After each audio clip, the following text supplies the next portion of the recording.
नमस्कार दोस्तों। ये जो पोस्टर है ये सारी हिंदुस्तान के लोगों ने देखा होगा, ठीक है।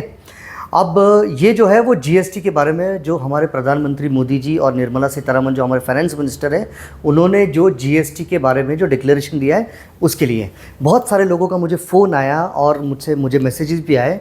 उन्होंने ये पूछा कि संदीप भाई, इंश्योरेंस के ऊपर एक्चुअल इसका इम्पैक्ट क्या होने वाला है। तो देखिए दोस्तों, इंश्योरेंस जो है इसके अंदर 2 पॉइंट उन्होंने मेंशन किए हुए हैं। वो है इंडिविजुअल हेल्थ और लाइफ इंश्योरेंस। मतलब जो आपकी जो इंडिविजुअल मेडिक्लेम पॉलिसी आपकी और आपकी फैमिली की, उसके ऊपर का जो जीएसटी था वो 18% था, वो आपके लिए माफ़ कर दिया है। दूसरा जो लाइफ इंश्योरेंसेस पॉलिसीज़ थी, लाइफ इंश्योरेंसेस पॉलिसीज़ के ऊपर नॉर्मली पहले साल में 4.5% का जीएसटी होता था और सेकेंड ईयर से 2.25% का जीएसटी होता था। वो सरकार ने पूरा बंद कर दिया है, मतलब ज़ीरो कर दिया है। और एक इंपॉर्टेंट बात है, लाइफ इंश्योरेंस के अंदर जो टर्म इंश्योरेंस एस्पेक्ट था उसके अंदर आपको 18% जीएसटी था, तो वो भी सरकार ने माफ़ कर दिया है। तो 2 बड़ी इंपॉर्टेंट चीज़ें हैं, टर्म इंश्योरेंस के ऊपर 18% माफ़ कर दिया है और मेडिक्लेम के ऊपर 18% माफ़ कर दिया है। इनके अलावा जो पॉलिसीज़ है उनके ऊपर 4 और 2% का आपका जीएसटी माफ़ हुआ है। अब सवाल ये है लोगों का कि ये कब से इम्प्लॉय होगा और मुझे इसका क्या फ़ायदा होगा। देखिए दोस्तों, सिनारियो ये हो सकता है कि सरकार ने तो डिक्लेयर किया है कि 22 सितंबर से ये लागू होने वाला है। मतलब जो भी पॉलिसीज़, अगर आप नई पॉलिसी निकाल रहे हो, अगर वो 22 तारीख के बाद की है तो आपको जीएसटी भरने की ज़रूरत नहीं है। लेकिन अगर आप आपकी पॉलिसी 22 तारीख के पहले इशू कर रहे हो तो आपको जीएसटी भरना अनिवार्य है।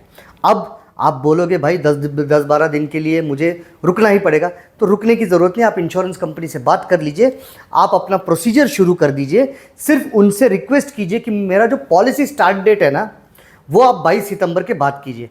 क्योंकि इंश्योरेंस पॉलिसी आज भी अगर आप इनिशिएट करोगे तो उसके लिए 2, 4, 5, 10 दिन भी लग सकते हैं उस पॉलिसी को इशू करने के लिए, क्योंकि बीच में मेडिकल टेस्ट होंगे, आपका और कोई डॉक्यूमेंटेशन का प्रोसीजर होगा।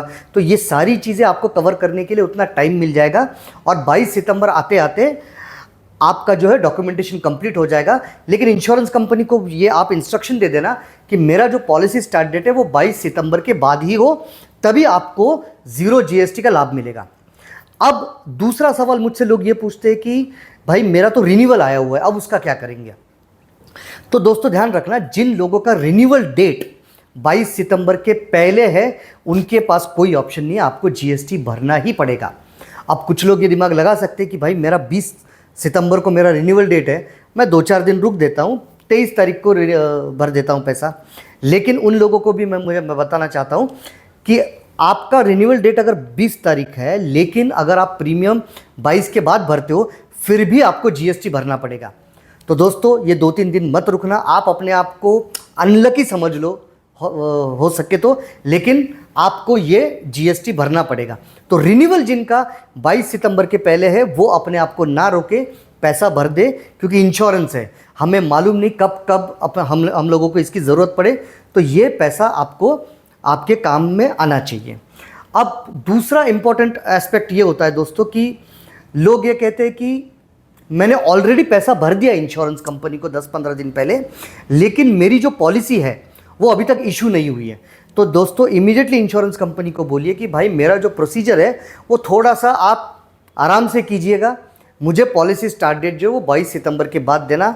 हाँ, अब मैं हर एक को रिक्वेस्ट नहीं करूंगा कि आप सब लोग 22 सितंबर के बाद जाइए, क्योंकि इससे आपका नुकसान भी हो सकता है, क्योंकि उसके पहले अगर कोई अनहोनी हो गई तो आप नुकसान में हैं।